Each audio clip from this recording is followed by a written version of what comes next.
Good day, everyone. We are the group that assigned to discuss the social skills section 6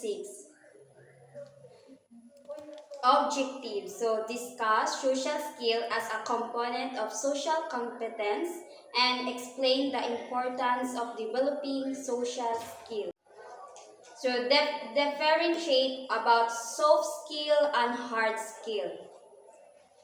So, what is the soft skill? What are soft skills? So soft skills are attributes that enhance how we relate with others, or these are skills we use or learn or intrinsically develop in order to survive in social setting.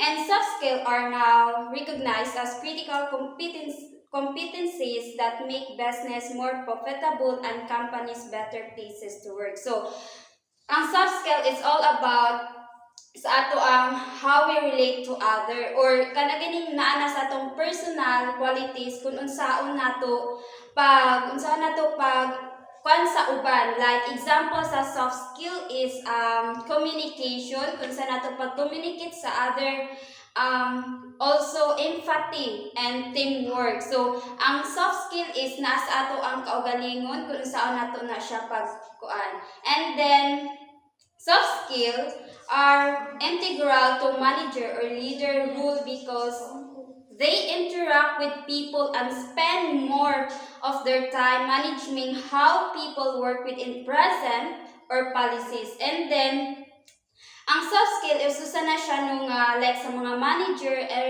leader kay sa ilahang palang pag-lead is naa silang kaugalingon kung unsaon pag so usa na diha ang soft skill. And then dapat sa pag-leadership is naa diha ang respect, teamwork skill, ethics and integrity. And then hard skills. So ang hard skill are technically skill or administrative competencies that account for operational tasks. So ang hard skill are also tangible, specific, and usually touchable. Example ani niya is kanang like mga data management or mga digital marketing, mga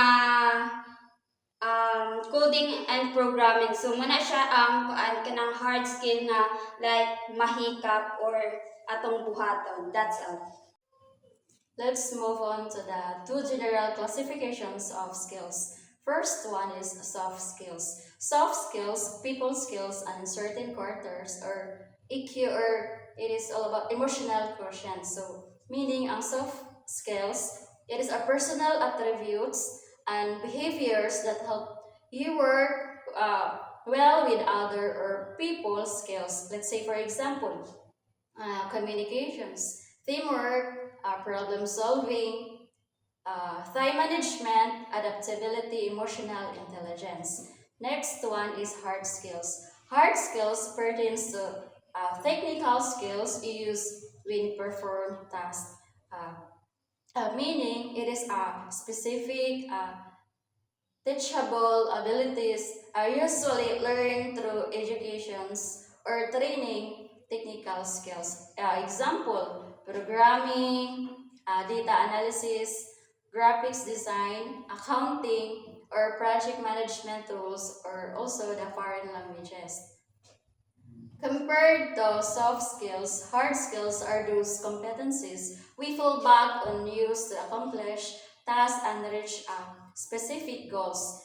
They are operational tools in a matter of speaking and may be considered technical in their. So, muna siya ika-sample of soft skills. First one is ability to come to work on time regularly. Second, ability to work independently without supervision.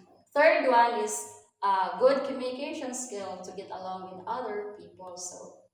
So the following are the good communication skills to get along with other people. For example, a lawyer not only needs to know the finer points of the law but also the skills to manage a client. An IT person not only should know how to program but also to be able to deal with the users internal and external to better understand what will be used to them. And adaptable. Adaptable means kanang ang dapat ang kuan ang kanang ganing client is ay ang kliyente is kabalo siya nga mo-adapt sa iyaha nga kanang iyang trabaho. Then another is motivated co-workers, good listener, team player, punctual, outgoing, responsible, and productive.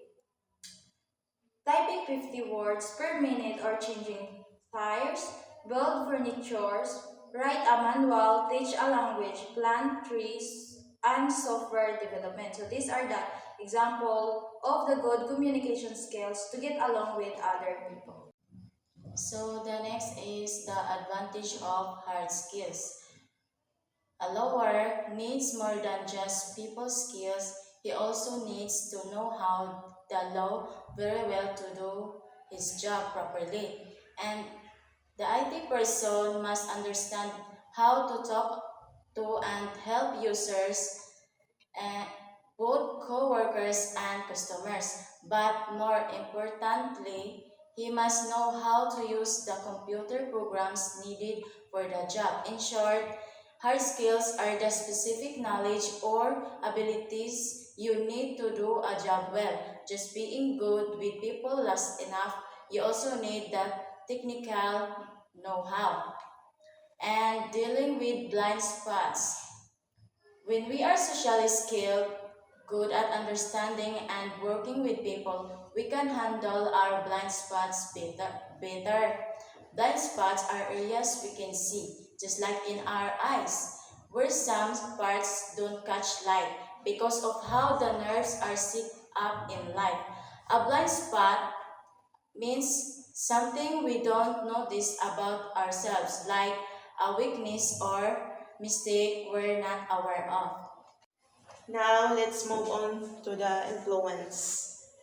Being socially adept or competent involves influence, although the term invites criticism because of its association to negative behavior. Influence is really just the capacity for causing an effect in indirect or intangible ways. So, absolutely right in pointing out that influence can have a negative connotation, but at its core, influence is simply the ability to have an effect on others, often without direct or forceful actions. It's about shaping thoughts, behavior, and attitudes. When one holds sway over certain aspect of operation or organizational functions, it means that a person has developed a connection with an aspect or part of the organization where change occur because of this influence. Um, when, when someone holds sway over certain aspects of an operation or organization, it means they have influence, authority, or control in specific areas. Their opinions, decisions, or actions significantly affect what happens in those areas. Changes occur in response to what they say or do because others recognize their power or leadership in that space.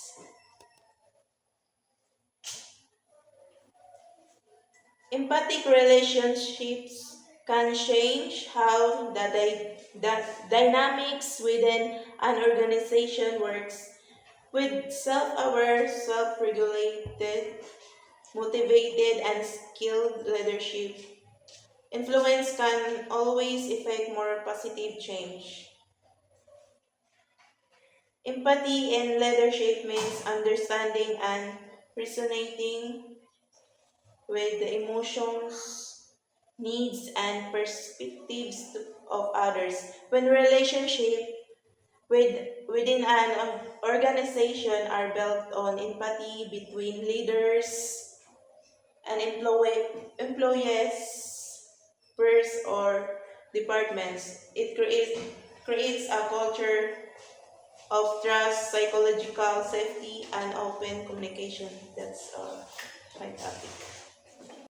So now let's move on to the conflict management. So empathy diffuses conflict. So empathy is crucial in resolving conflicts because it allows individuals to understand and share the feelings of others. So skills and conditions that help us develop empathy are trust, attentiveness, appropriate responses, shared experience, respect, and support.